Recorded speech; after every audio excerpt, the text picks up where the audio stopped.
함께 보겠습니다. 시작. 예수께서 나와 말씀하여 이르시되 하늘과 땅의 모든 권세를 내게 주셨으니 그러므로 너희는 가서 모든 민족을 제자로 삼아 아버지와 아들과 성령의 이름으로 세례를 베풀고 내가 너희에게 분부한 모든 것을 가르쳐 지키게 하라. 볼지어다 내가 세상 끝날까지 너희와 항상 함께 있으리라 하시니라. 아멘. 우리 모두가 다 예수님의 제자라고 하는 거 다 알고 있습니다. 그리고 예수님의 제자가 돼야 된다. 그렇게 우리는 배웠어요. 근데 한편으로 내가 제자 그러면 좀 부담감이 있어요. 왜요? 예수님이 제자 그러면 좀 부담감 있지 않습니까? 예수님을 닮아간다 그러면 좀 부담감이 있어요. 예수님처럼 살아야 되나? 예수님의 제자들은 보니까 여러분 예수님의 제자 그러면 딱 누가 생각나요? 뭐 베드로나 요한, 안드레 이런 생각나잖아요. 그런 사람 12명의 제자. 그러니까 예수님의 제자 안 되고 싶어. 근데 그리스도인은 되고 싶어. 근데요, 성경은 참된 제자가 그리스도인이라 되는 거예요. 성경은요, 참된 제자만이 그리스도인인 거예요. 참된 제자를 보고 그리스도인이라 불렀어요. 참된 제자 아닌 사람을 그리스도인이라고 안 불렀어요. 우리는 알아야 돼요. 그러니까 성경에 보면요, 이 그리스도인이라는 말은 몇 번 나올까요? 신약 성경에 딱 3번 나와요. 그리스도인이라고 하는 것은. 그러면 제자라고 하는 말은요, 315번 제자라는 말이. 근데 여러분 예수님의 제자만 있는 게 아니라 누구의 제자도 있을까요? 신약에 보면 세례 요한의 제자도 있잖아요. 세례 요한의 제자에 대한 부분이 몇 번 나오느냐? 9번 나와요. 그러면 그거 빼면 몇 번이에요? 306번. 306번은 다 예수님의 제자와 관련된 제자예요. 그 제자란 말이. 그러니까 그리스도라는 말은 몇 번 나온다고요? 3번. 예수님의 제자에 관한 말은 306번. 그러니까 성경에서 얘기하는 것은 그리스도인이 되기 전에 뭐가 되어야 되는 것을 계속 강조하는 거예요? 제자가 되라고 하는 것을 더 강조했다 그 말이에요. 왜? 참된 제자만이 그리스도인이 될 수 있기 때문에 그런 거예요. 그러면 제자가 뭐냐는 거 제자가. 그럼 제자 그러면 뭐예요? 배우는 자지 않습니까? 그렇죠? 그러니까 그 의미를 좀 살펴보겠지만, 자, 우리가 생각하기는 그리스도인, 우리가 구원받은 자, 그런 자는 이제 다 모든 것을 이뤘다 생각을 해요. 내가 예수 믿으면 그걸로, 내가 구원받으면 그걸로 끝나지. 내가 예수 믿다가 내게 맡겨진 거 좀 이렇게 하고 또 최선을 다해서 하고 그러다가 하나님께서 부르면 천국 가는 거지. 그게 제자고 그게 뭐 그리스도인 아니냐. 이렇게 단순하게 생각하는 사람들이 있다라고 하는 겁니다. 근데 그게 아니죠. 그게 아니라 우리의 신앙생활은 그것도 중요해요. 근데 훨씬 더 이상이라고 하는 사실을 기억해야 돼요. 훨씬 더 이상인 거. 그게 뭐냐? 제자의 삶을 사는 거예요. 그러니까 우리가 일반적으로 생각하는 그런 제자가 그것을 훨씬 뛰어넘는 그런 제자도가 있어요. 성경에서 얘기하는. 오늘 본문의 말씀이 바로 그거예요. 거기 보면 19절에 그러므로 너희는 가서 모든 민족을 제자로 삼아 아버지와 아들과 성령의 이름으로 세례를 베풀고, 이게 대이임령인데 어떤 소수의 부류에게만 아니라 모든 부류의 사람들에게, 모든 사람들에게. 그러니까 우리가 이웃에게 전도하고 이 지역 전도뿐 아니라 저 열방을 섬기는 것이에요. 그래서 열방을 섬기는 겁니다. 왜? 대이임령에 그분의 유언장에 뭐라고 그랬습니까? 모든 민족을 제자로 삼아, 그렇게 말씀했거든요. 그러니까 제자로 삼으라고 그랬어요.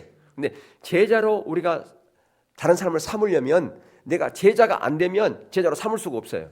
그러니까 먼저 우리가 뭐가 돼야 되는가요? 제자가 돼야 된다 그 말입니다. 다른 사람을 제자로 삼으려면 내가 제자가 돼야 다른 사람을 제자로 삼을 수 있지. 내가 제자가 안 되면 다른 사람을 절대로 제자로 삼을 수가 없다라고 하는 것이죠. 그래서 이 제자의 의미가 무엇인지를 우리는 분명하게 인식할 필요가 있습니다. 제자는 2가지 부분이에요. 첫 번째는 가르침을 받아야 돼요. 제자 되려면 뭘 해야 돼요? 가르침 받아야 되잖아요. 그죠? 그리고 2번째는 어떻게 해야 된다고요? 다른 사람에게 그것을 내 삶으로 가르쳐야 돼요. 어떻게 한다고요? 행함으로 가르쳐야 된다. 그러면 행함으로. 예. 그러니까 가르침을 첫 번째 다시 보세요. 배워야 되고 두 번째는 그 배운 대로 살아야 돼요. 배운 대로 살아야 된다. 그게 제자입니다. 예. 예전에 한번 예화를 들었지만 어떤 사람이 그 피아노를 참 좋은 선생을 만났어요. 피아노 하면 누구예요? 있어요. 그런 사람. 근데 정말 세계적으로 유명한 사람이에요. 그 사람이 제자가 됐어요. 했는데 맨날 뭐만 치고 있느냐면 학교종이만 치는 거예요. 그럼 제자예요. 그러면 선생을 욕먹이는 거잖아요. 그죠? 예? 내 명함 탔어. 나는 누구누구 제자라고. 근데 연주해봐 그러니까 학교종이만 치는 거예요. 그러면 자기를 가르치는 그 선생을 욕되게 하는 거라 그 말이에요. 우리가 예수님의 제자라고 예수님의 제자라고 우리 가르침을 받았다면 제대로 가르침을 받아야 된다 그 말이에요. 그죠? 왜 그 사람은 좋은 선생 만났는데 학교종이밖에 못 칠까요? 뭐 했으니까? 제대로 안 배웠으니까. 제대로 안 배우니까 못하는 거라 그 말이에요. 제대로 배워야 그렇게 할 수 있는 거예요. 행동을 옮길 수 있다 그 말입니다. 아멘. 그러니까 제자는 의미는 배워야 되고 그리고 그 배운 가르침을 따라서 살아야 된다라고 하는 것이죠. 예. 자, 그래서 제자는 한마디로 말해서 그 헬라어의 의미가 뭐 우리나라 의미도 똑같습니다만 학생이에요, 학생. 그렇죠? 배우는 자, 도제 그런 의미 있어요. 배우는 자라는 거죠. 학생은 배우는 자. 근데 배우되 의지를 갖고 배워야 돼요. 내가 정말 그렇게 살아야지라고 하는 그 의지가 있어야 된다. 의지가. 하나님께서는 우리를 로봇으로 만들지 않고 우리에게 뭘 줬다고 그랬어요? 자유의지를 줘. 자유의지. 하나님의 주권과 하나님의 의지, 자유의지는 함께 가는 겁니다. 여러분 이번 집회 때 너희는 먼저 그 나라와 의를 구하라 그랬잖아요. 그 나라라고 하는 그 나라를 구하라 그랬는데 그 나라가 뭔데요? 하나님의 통치예요. 하나님의 통치. 그 나라를 구하라고 하는 것은 하나님 나라를 구하라고 하는 것은 하나님의 내가 통치 가운데 있겠습니다. 예, 나는 하나님 나라의 백성으로서 하나님의 통치를 받겠습니다. 그거거든요. 그러니까 하나님의 주권을 인정하는 거라 그 말이에요. 우리가 선악과 그러면 하나님의 주권을 상징한다고 우리 잘 알고 있어요. 근데 선악과를 만들어 놓은 것은 하나님의 주권 가운데 살아가고 그런 의미인데 근데 그 선악과를 따먹을 수 있는 자유의지, 선택권 그것은 누구에게 있느냐? 우리에게 있어요. 왜? 우리에게는 뭐가 있으니까? 자유의지가 있으니까. 어떤 자유의지? 완전한 자유의지예요. 그게 인격이죠. 안전한 인간이기 때문에 선택할 수 있는 거예요. 완전한 인간이 아니고 로봇이면 하나님께서 입력해 준 대로 절대로 선악과 안 따먹습니다. 그건 인간이 아니죠. 그건 자유의지가 아니고 인격이 아니라 그 말이에요. 하나님께서 하나님의 형상을 따라서 우리를 지으신 것은 완전한 인격체로 만들었다라고 하는 겁니다. 그러니까 선택은 누가 하는 것인가? 우리가 하는 거예요. 의지를 발동해서 내가 하는 겁니다. 내가 결단하는 거예요. 내가 그렇게 주님의 제자가 되리라 라고 하는 그런 결단을 그런 의지를 먼저 우리가 하는 거라 그 말입니다. 그리고 내가 그렇게 살아야지. 내가 그렇게 살아야지. 그런데 문제가 있어요. 우리가 새해가 되면 의지를 발동해서 결단해야 하네요. 근데 작심삼일 그게 왜 나왔겠어요? 잘 돼요? 안 돼요? 잘 안 되니까 작심삼일이란 말이 나왔어요. 그러면 아예 안 되는 거 뭐 포기하지 뭐 해도 안 되더라. 그래서 뭐가 필요한 거예요? 하나님의 은혜가 필요한 거예요. 하나님의 은혜가 있어야 된단 말이에요. 근데 하나님의 은혜는 이렇게 결단하는 자에게 은혜가 부어지는 거예요.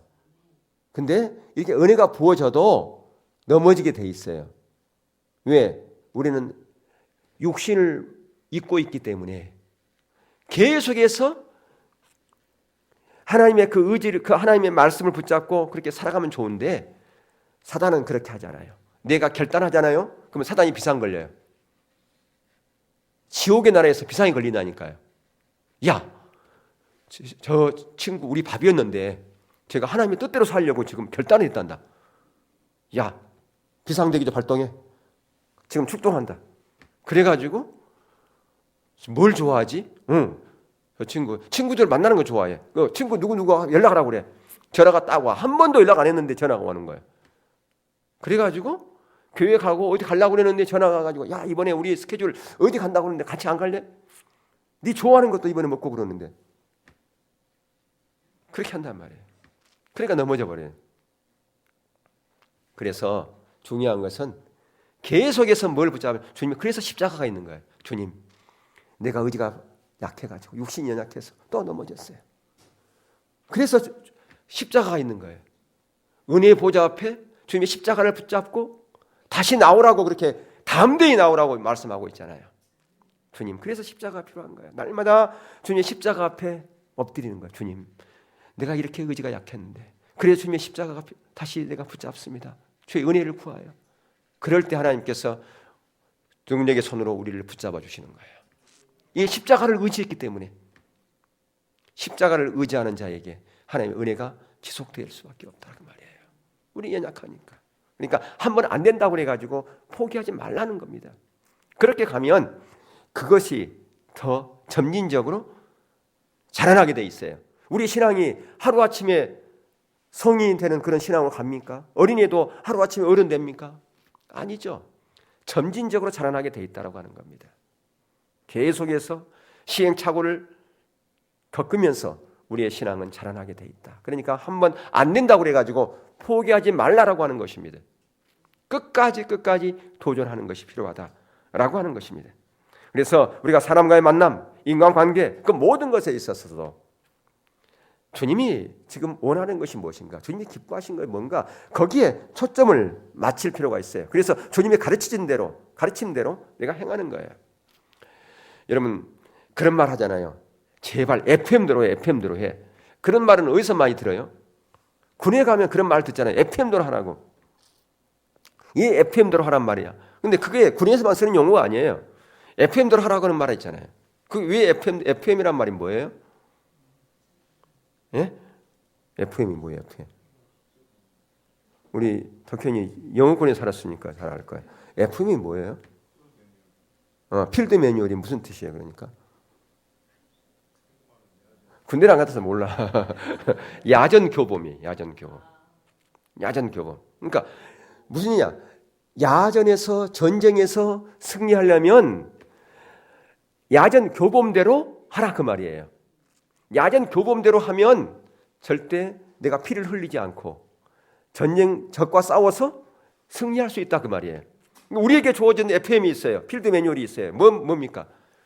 하나님의 말씀이란 말이에요. 하나님의 말씀이 우리의 영적 전쟁에서 우리의 인생길에서 우리의 삶을 인도하는 야전 교범이에요. 이 FM, 이 성경의 말씀대로 우리가 따라가면 우리는 승리할 수 있다라고 하는 것입니다. 근데 구체적으로 그러면 어떻게 따라갈 것이냐? 이게 관건이잖아요. 다 우리는 얘기할 수 있어요. 말씀대로 살아. 그러면 승리해. 그 말은 누구든지 할 수 있어요. 어떻게 사는 것인데? 구체적으로 우리가 얘기해 줄 수 있어야 돼요. 그래서 배워야 된다 그 말이에요. 배워야 가르칠 거 아니겠습니까? 근데 배우되 내가 먼저 행해야 돼요. 행하지 않고 이론으로 전하면 생명력이 없다라고 하는 것입니다. 저도 마찬가지고 우리 모두가 다 마찬가지예요. 영적인 것이기 때문에 그렇습니다. 그래서 제자는 배우는 자입니다. 가장 먼저가 배우고 의지를 발동해 배우라는 거예요. 의지를 발동해서. 그리고 의지를 발동해서 행동을 옮겨야 돼요. 그런 자에게 하나님의 은혜가 부어지게 돼 있어요. 여러분 제가 그 이야기를 듭니다만은 요단강을 건너가기가 쉬웠어요, 어려웠어요? 의지 한국인이라도 그거 못해요. 그게 왜 못하느냐? 그때는 이제 봄철이라 가지고 보리를 수확하는 때가 되면 저 북쪽에 있는 헬몬산에서 눈이 녹아요.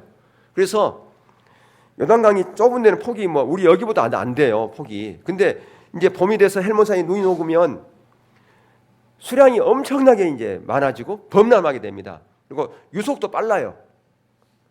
그곳에 법궤를 메고 제사장이 건너간다. 어떻게 건너가요? 막 물이 콸콸콸콸 넘는데. 근데 왜 그들이 행동으로 옮겼나요? 하나님의 말씀 따라서, 말씀을 의지해서 갔단 말이에요. 그러면 그렇게 가면 확률은 반이에요. 그죠? 물이 갈라지든지 아니면 물에 빠져 죽든지. 근데 왜 그들이 그렇게 할 수 있었어요? 배짱으로? 믿습니다, 믿습니다, 믿습니다 하니까 믿음이 와가지고요. 하루아침에? 아니죠. 그동안 그들이 신앙이 자라났어요. 어떻게? 하나님과 함께하고 작은 것에서부터 하나님께서 말씀하실 때 순종했더니 하나님께서 일하시고, 또 반응했더니 하나님께서 일하시는 그 하나님의 그 놀라운 일들을 그들은 경험했다 그 말이에요. 그래서 하나님을 신뢰하는 그 믿음이 그들 가운데 있었다라고 하는 거예요. 그래서 우리가 이렇게 이 말씀, 하나님의 말씀은 항상 옳더라, 항상 정답이더라, 한 번도 실패한 적이 없더라. 하나님이 말씀하시고 그걸 그들이 알았단 말이에요. 그러니까 그들은 이 환경을 본 게 아니에요. 이 강을 본 게 아니에요. 누구를 봤어요? 하나님을 봤단 말이에요. 하나님을 신뢰한 거예요. 그리고 그들이 담대하게 한 걸음을 내디뎠어요. 근데 한 걸음을 내디딜 때 갈라졌거든요. 보세요. 하나님의 은혜라고, 이 은혜가 있었기 때문에 그게 됐거든요. 은혜는 그렇습니다. 은혜는 이런 자리에 은혜가 있는 거예요. 하나님 은혜가 있으면 제가 갈게요. 그 하나님이 다 하는 거죠. 하나님은 이렇게 우리를 사용하기를 원한다라고 하는 것입니다. 그래서 우리의 마음과 뜻과 계획, 그 인생, 그 모든 것을 때로는 전환할 필요가 있어요. 내 생각, 내 마음, 내 뜻, 그것이 하나님과 것과 이게 상반될 수 있다니까요. 근데 하나님께서 원하신 거라면 하나님은 항상 최선이기 때문에 내가 주님 바라보고 가겠습니다. 그게 올인하는 거죠. 그게 그러니까 때로는 하나님의 뜻을 따라서, 하나님의 계획을 따라서 내가 그렇게 결단하면 때로는요 손해가 올 수도 있어요. 때로는 일이 안 될 수도 있다니까요. 안 될 수 있어요. 여러분 그 영생의 문제를 고민했던 부자 가론이요. 하루는 예수님께 찾아왔습니다. 그래서 그 영생의 질문을 했어요. 그랬을 때 예수님께서 뭐라고 그랬나요? 너의 모든 소유를 다 팔아서 가난한 자에게 주고 나를 쫓으라 그랬어요. 그랬더니 그가 쫓았어요, 못 쫓았어요? 왜? 뭐 때문에? 재물이 많은 거로 근심하여 갔다고 그랬거든요. 근데 또 예수님께서 제자들을 부른 사건이 갈릴리 호수에서 그물을 손질하고 있는 제자들을 불렀단 말이에요. 그들을 예수님께 부를 때 예수님 좋은데요, 하루만 좀 말미를 주면 안 되겠습니까? 내가 가서 정리할 것도 좀 하고 부모님에게도 좀 인사 좀 드리고 그리고 제가 올게요. 그랬어요? 아니면 바로 쫓았어요? 그물도 그냥 버려두고 가버렸어요. 그물 비싼 거거든요. 그물 비싸요. 근데 그물도 그냥 버려두고 그냥 갔어요. 예, 그게 우리 가운데 필요한 거예요. 그게 결단이라 그렇게 얘기를 합니다. 자, 그러면 예수님께서 그들을 불러서 제자로 삼으면, 야, 내가 예수님을 쫓아가면 내 인생이 필 거야. 내가 부자 되겠지? 그런 마음 물론 그들이 나중에 보면 있었어요. 그들이. 근데 실제로 예수님 쫓아가면 그게 주어졌어요? 아니면 가난이 주어졌어요? 핍박이 주어졌어요? 죽음이 주어졌어요? 가난과 핍박과 죽음이 주어졌잖아요. 근데 그들은 결단에 갔단 말이에요. 근데 보세요. 우리가 이제 나중에 볼 건데 그들의 인생의 어록을 하나님께서 쓰시고 싶었어요. 인생의 탈무드를 만들고 싶었다 그 말이에요. 근데 어떤 자가 그 정말 당대에 뿐 아니라 먼 훗날에까지 하늘의 별과 같이 그렇게 빛나는 스타, 예, 별. 저 스타가 저 눈에 보여요. 저 별이 저기네요. 근데 정말 하늘의 별과 같은 그런 스타가 누구예요? 어떤 자가 정말 스타입니까? 바로 이런 베드로 같은 자가 스타 아니겠습니까?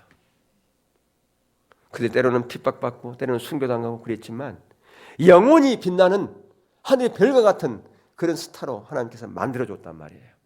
근데 그냥 되어진 게 아니라 그들이 모든 것을 내려놓고 삶을 조종하여 결단하여 행동으로 옮겼을 때에 예수님의 제자의 길을 갔을 때 그게 가능했다라고 말이에요. 그래서 중요한 것은 그래요. 주님이 나의 인생의 주인이 되려면 어떤 사고를 가져야 되는가, 어떤 마음을 가져야 되는가.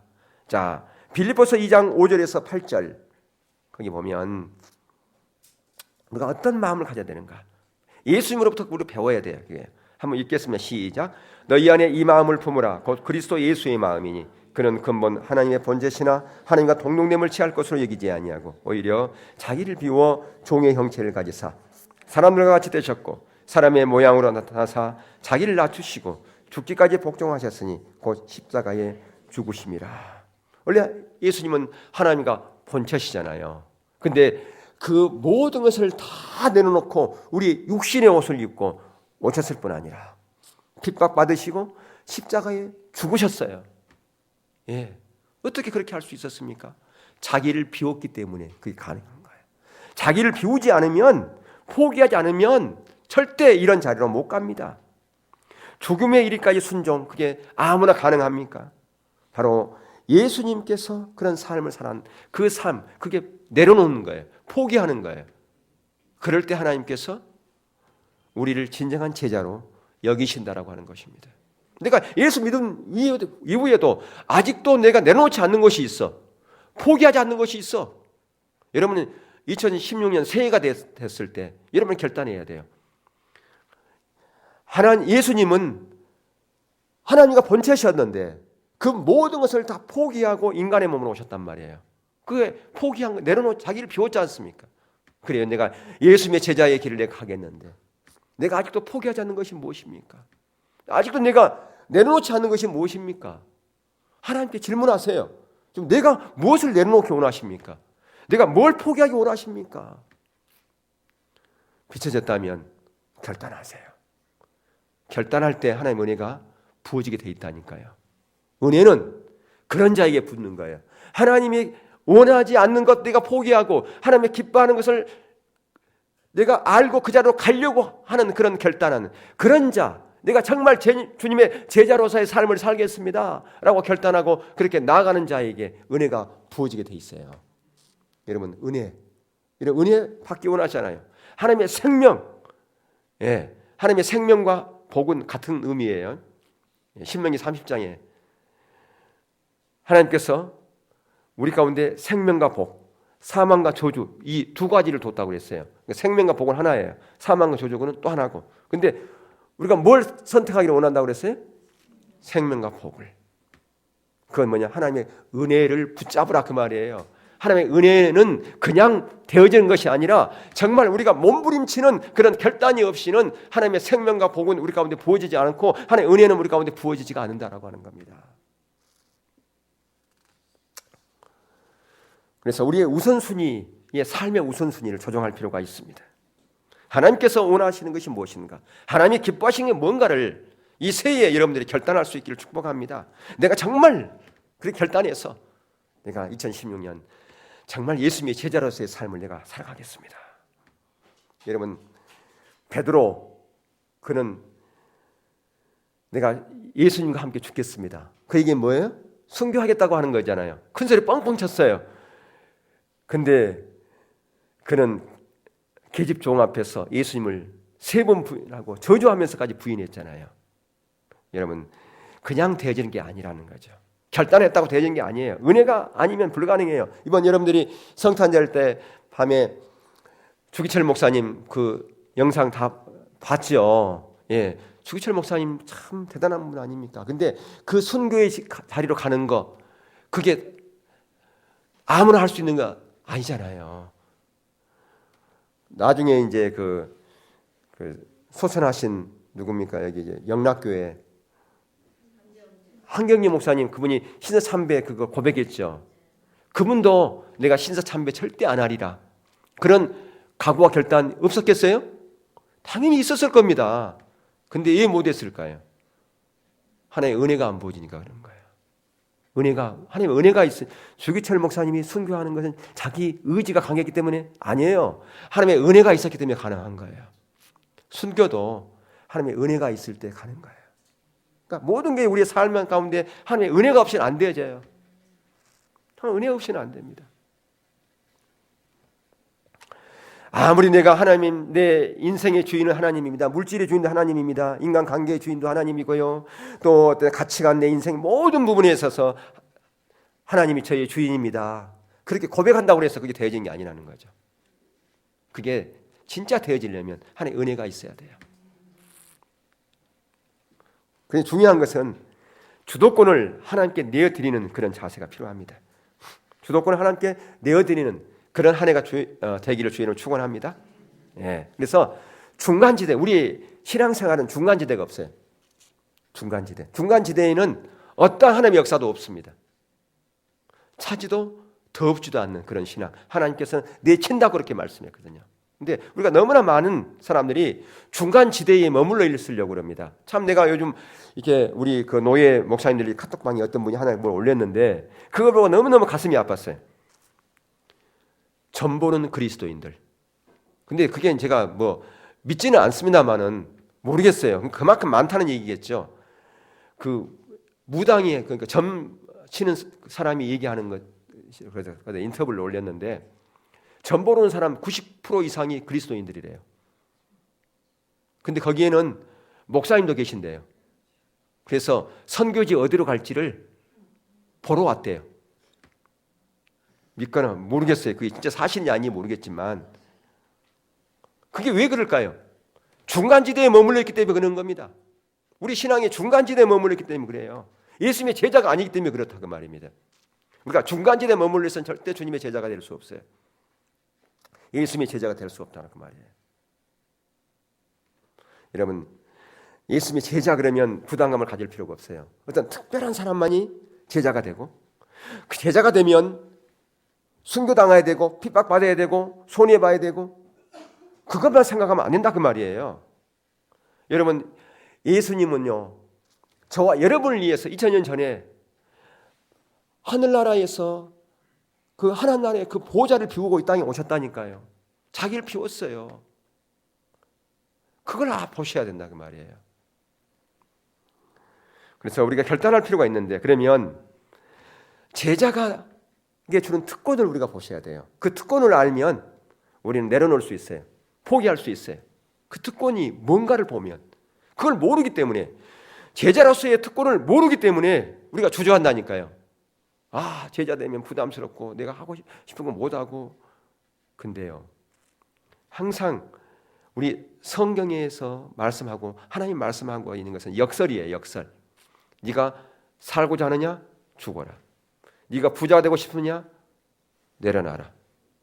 역설이에요. 그거예요. 항상 그랬어요. 근데 우리는 네가 부자 돼야 된다. 예 그래요. 그러면 더 움켜쥐려고 그래. 그러니까 안 되는 거예요. 가지려고 했을 때 포기하면 가지게 돼 있다. 그게 우리 기독교의 역설이란 말이에요.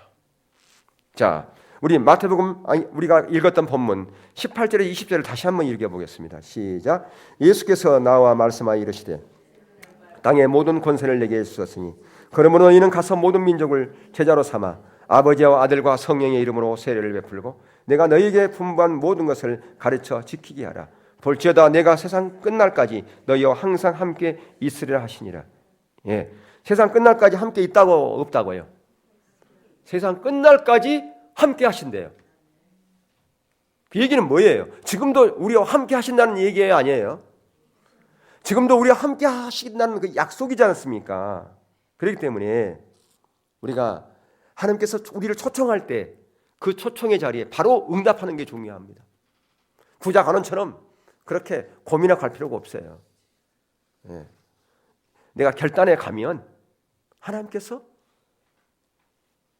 역사하세요. 여러분 창세기 28장에 보면 야곱이 자기 아버지를 속여가지고 그 형을 속이고 그래서 그가 도망가잖아요. 자기 외삼촌의 집으로 라반의 집으로. 근데 이 야곱도 참 대단하지만 자기 외삼촌은 더 대단한 사람이에요. 그렇죠. 10번이나 임금을 속여가지고 모든 걸 다 뺏으려고 그래요. 근데 누가 막아줘요? 하나님께서 그때마다 다 막아주고 부자가 되어서 나오게 하잖아요. 예. 그게 그냥 되어진 게 아니라는 말이에요. 그가 베델에서 하나님과 만나서 하나님과 결단하는 그러한 삶으로 그가 갔기 때문에 하나님께서 함께 하신 거예요.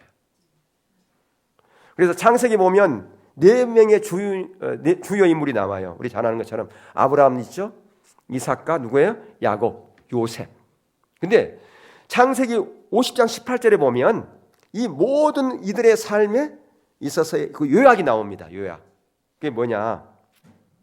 거기서 이제 그 창세기 50장 18절에 요셉이 형들과 대면하지 않습니까? 그러니까 형들은 지금 벌벌 떨고 있죠. 혹시 동생이 우리를 죽이면 어떻게 하나? 그랬잖아요. 근데 하나님께서 그 모든 악, 모든 어려움, 모든 시련, 그 모든 것을 다 어떻게 했다고요? 선한 방향으로 바꿨다. 그렇게 합력하여 선을 이루신 분이라 그 말이에요. 그 하나님을 지금 노래하고 있는 것을 볼 수 있습니다. 예, 제자의 삶의 특권은 바로 이런 거예요. 당장 눈에 보이지 않아요. 당장 힘들어요. 그러지만 하나님께서 때가 되면 모든 것을 합력하여 선을 이루시는 그 하나님이라고 하는 사실이에요. 모든 악을 뭘로 바꿔버린다고요? 선으로 바꾸신 분이라 그 말입니다. 그러니까 역전의 명수예요. 역전의 명수 군산상고만 있는 게 아니에요. 원래 역전의 명수 원조는 누구예요? 하나님이셔요. 항상 우리 인생의 역전 드라마를 누가 쓰시고 계시느냐? 하나님이 쓰시는데 그 드라마의 주인공을 누구로 세우고 싶어 하세요? 저와 여러분으로 세우고 싶어 하신다 그 말입니다. 아멘. 그 역전의 드라마의 주인공이 저와 여러분 다 될 수 있기를 주의 이름으로 축복합니다. 악을 선으로 바꾸시는 그 하나님을 신뢰하여 나가기를 축복합니다. 어떤 삶을 살 때, 제자의 삶을 살 때 그게 가능하다 그 말이에요. 그래서 하나님께서 필요를 따라서 우리의 모든 것을 채우시는 그 하나님, 그 모든 것을 공급하시는 하나님이라고 하는 것입니다. 그래서 시편 기자 91편의 1절에서 지존자의 은밀한 곳에 거주하며 전능자의 그늘 아래에 거한다, 그렇게 고백하고 있습니다. 그러니까 어떠한 환경 가운데서 하나님께서 나를 지켜보고 계셨고 나를 보호하고 계셨고 나를 통치하고 계셨고 나와 함께 하셨다라고 하는 것입니다. 그분 우리와 함께 하시는 분이에요. 자, 그래서 그 초대교회 때 보면 대단한 그 초대교회 그들의 삶을 보면 폭발력이 있었던 걸 볼 수 있습니다. 왜 그들의 삶이 폭발력이 있었는가? 그들이 제자였기 때문에 그게 가능한 거예요. 제자도의 삶을 살아갔기 때문에 그들을 소수였지만 그들을 통해서 세상이 변화된 거 아니겠습니까? 오늘날 우리 한국에까지 복음이 증거되고 그 복음은 계속해서 서진하고 있습니다. 중국을 따라서 계속 서진하고 있습니다. 그 복음이 이렇게 폭발력 있게 된 것은 누구를 통해서? 제자도의 삶을 살아가는 사람들을 통해서 그 일들이 이루어졌고 지금도 하나님은 그 일을 이루고 계신다고 말이에요. 누구를 통해서 그 일을 이루고 가고 계신다고요? 저와 여러분을 통해서 그 일을 이루고 가시고 계신다고 말이에요. 여러분 마태복음 10장 1절에 보면 이런 말씀이 있어요. 예수께서 그의 12제자를 부르사 더러운 귀신을 쫓아내며 모든 병과 모든 악한 것을 고치는 권능을 주시니라.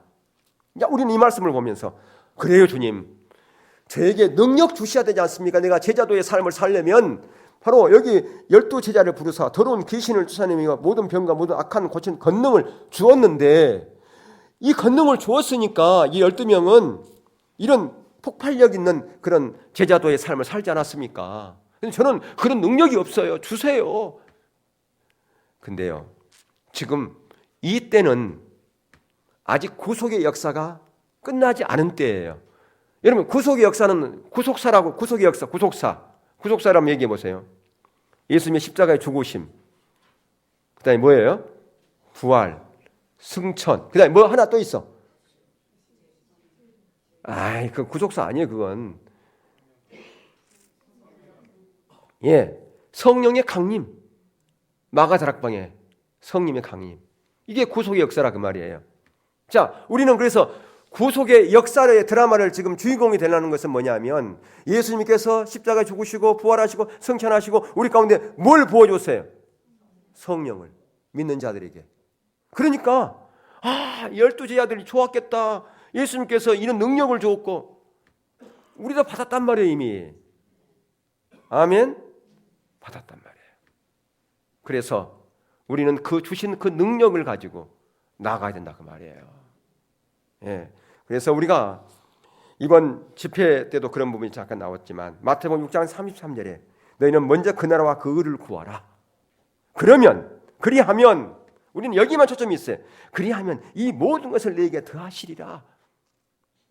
근데 전제란 말이에요. 뭐가? 너희는 먼저 그 나라와 의를 구하면 그 나라 어디에? 하나님 나라. 그분의 통치 가운데 있으면 그 얘기예요. 제자도의 삶을 살면 그 얘기예요. 예. 다시 말하면 제자도의 삶, 그분의 통치 가운데에서 있으면 놀라운 회복과 부흥의 재도약을 할 수 있어 그 얘기예요. 제자도의 삶을 살지 않으면 회복과 부흥의 재도약은 절대 불가능합니다.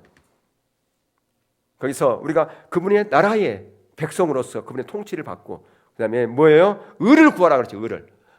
의의 행실. 우리가 하나님 앞에 갖고 가는 거 아무것도 없어요. 우리가 하늘나라 갈 때. 근데 딱 4가지는 가지고 가. 의의 행실은 가지고 가. 그 의의 행실 4가지가 뭐예요? 첫 번째 뭐예요? 금식. 두 번째 기도. 세 번째 뭐예요? 구제. 세 번째 뭐예요? 그러니까 구제와 헌금과 그다음에 전도. 예. 이거는 가지고 간다. 이게 의의 행실이에요. 그러니까 우리가 온전한 주님의 주권 가운데서 우리가 의의 행실을 행하여 하나님 앞에 서면 너의 모든 것 내가 다 해결해 줄게 그 얘기예요. 그러니까 중요한 것은 우리는 아까도 말씀드렸지만 우선순위를 어디에 두는가 중요한 겁니다. 그래 모든 거 준다고 그랬다. 이거 얻기 위해서 이거 해야지. 그게 아니라 이것은 주든지 말든지 관심을 가지면 안 돼요. 모든 것을 내려놓은 사람이 왜 관심을 가져요? 내려놨다면서 우리는 또 이 관심을 갖는 거예요. 그래서 하나님이 하신 그 일들을 내가 그냥 순종하겠습니다. 내가 아무것도 가진 것 없지 않으나 모든 걸 가진 자. 그게 그냥 되는 게 아니에요. 가난한 자 같으나 부유한 자, 약한 자 같으나 강한 자, 미련한 자 같으나 지혜로운 자. 이게 그냥 되는 게 아니라 그 말이에요. 이게 그리스도인의 삶인데 주님을 위해 헌신하는 것은 희생 같지만 희생이 아니에요. 놀라운 특권이에요. 하나님께서 내가 가난한 자 같지만 모든 것을 가진 자로 만들어준다 그 말이에요. 아멘? 예. 먼저 그 나라와 의를 구하면 네가 아무것도 가진 자 아니지만 가진 자가처럼 내가 그렇게 만들어주고 네가 가난한 자 같지만 부유한 자로 만들어주고 약한 자 같으나 강한 자로 만들어주고 미련한 자 같으나 지혜로운 자로 내가 만들어줄게 그 얘기하고 있는 거 아닙니까? 그래서 예수님께서 우리를 제자로 불렀어요. 희생하라고 부른 게 아니란 말이에요. 특권 누리라고. 특권 누리라고 제자로 부른 거예요. 아멘? 예. 여러분 부모가 자녀에게 하나님의 놀라운 은혜, 생명 이런 것이 부어지기를 여러분의 것을 좋은 것을 주기를 원하지. 그게 부모의 마음 아니겠습니까? 하나님이 우리의 아버지라니까요. 우리에게 상속을 주시는 아버지예요. 독생자 예수 그리스도를 아낌없이 내어주는 아버지란 말이에요. 그 아버지 되심을 우리가 볼 필요가 있습니다. 우리가 이 땅에 살아야 영원한 가치 있는 하나님의 유업을 우리가 받을 수 있다 그 말입니다. 그래서 그 유업을 본 자는 그 유업의 소망을 둔 자는요.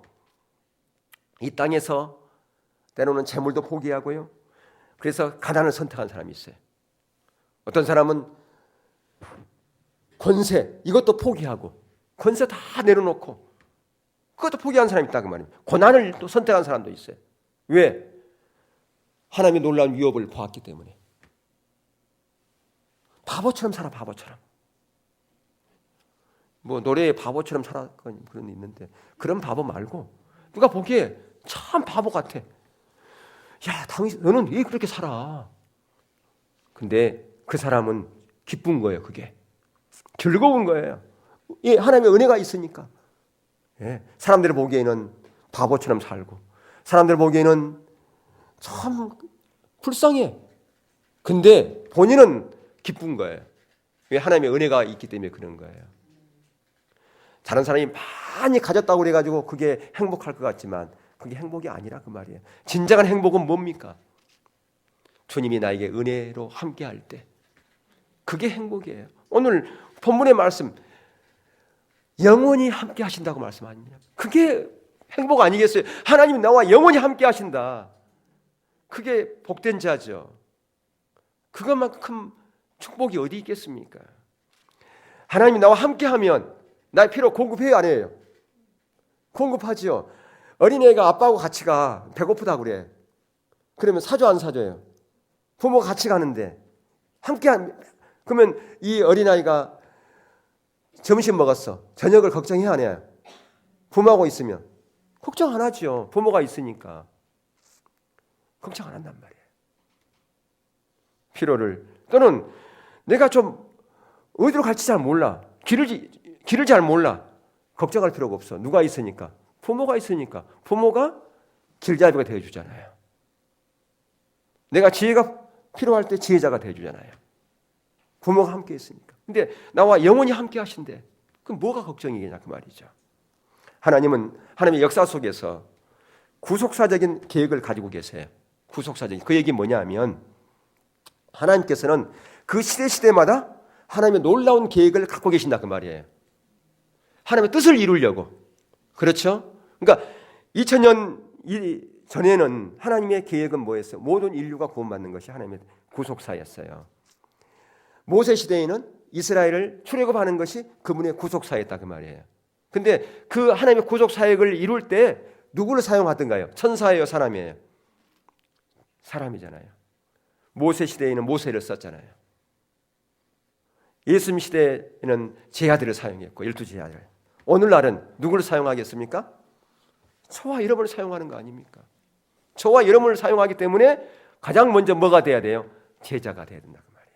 우리가 사용되어지려면, 그리고 특권을 누리려면, 그래서 중요한 것은 하나님의 뜻을 봐야 돼요. 그분의 목적을 봐야 돼요. 그분의 비전을 봐야 돼요. 그 비전을 붙잡고 기도하는 것이 중요해요. 그래서 중보기도하는 것이 삶의 우선순위를 둬라 그 말입니다. 그러다 보면 때로는 내 친구 전도할 수도 있어요. 내 친구. 또 많게는 어떤 그룹, 또 때로는 하나님께서 의뢰해 주시면 어떤 사람에게 기도했더니 또 치유가, 놀라운 치유가 일어날 수 있어요. 그냥 불치병이에요. 그냥 말기 암인데 내가 기도했더니 치유가 일어났다. 그런 일도 있을 수 있다 그 말이에요. 아멘. 예. 그 하나님의 계획, 그 뜻, 목적, 그것을 바라보고 우선순위를 어디에 둬라? 하나님의 뜻이 이 땅 가운데 이루어지기를 위해서 기도하는 그것에 우리 초점을 맞추라는, 그게 제자라 그 말입니다. 그런 제자도의 삶을 살아갈 때 하나님께서 저와 여러분을 강한 기이한 자리에 둘 뿐 아니라 오늘 말씀처럼 내가 영원히 너와 함께 할게. 너와 함께 할게. 뭔 걱정이에요? 그게 특권이죠. 함께 한다는데. 그보다 더 큰 특권이 있습니까? 주님이 나와 항상 함께. 특권이 아니에요. 그보다 더 귀한 특권은 없어요. 그래서 여러분들이 2016년에는 정말 제자로서의 삶을, 그 부름받은 자의 그 특권을 누릴 수 있는 그런 한 해가 되실 수 있을 축복합니다. 그래서 하나님께서 나와 함께 하시더니 이런 일을 하셨다고 막 그런 간증거리가, 그런 삶을 나누는 그런 일들이 더 많아졌으면 좋겠다 하는 그런 저의 바람이고요, 소망이고요. 정말 여러분의 삶 가운데, 여러분의 가정 가운데, 여러분의 기업 가운데, 직장 가운데 그런 하나님의 역사가 있을 수 있기를 주 이름으로 축원합니다.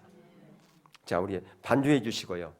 그런 의미에서 우리가 오늘 이제 새롭게 2016년에 교회를 섬기는 분도 이렇게 임명되기도 하고 그랬는데, 여러분들이 그냥 하나의 그냥 폼으로 있는 게 아니라 정말 내가 어떻게 할 것인지 정말 하나님의 은혜를 구하고 있다.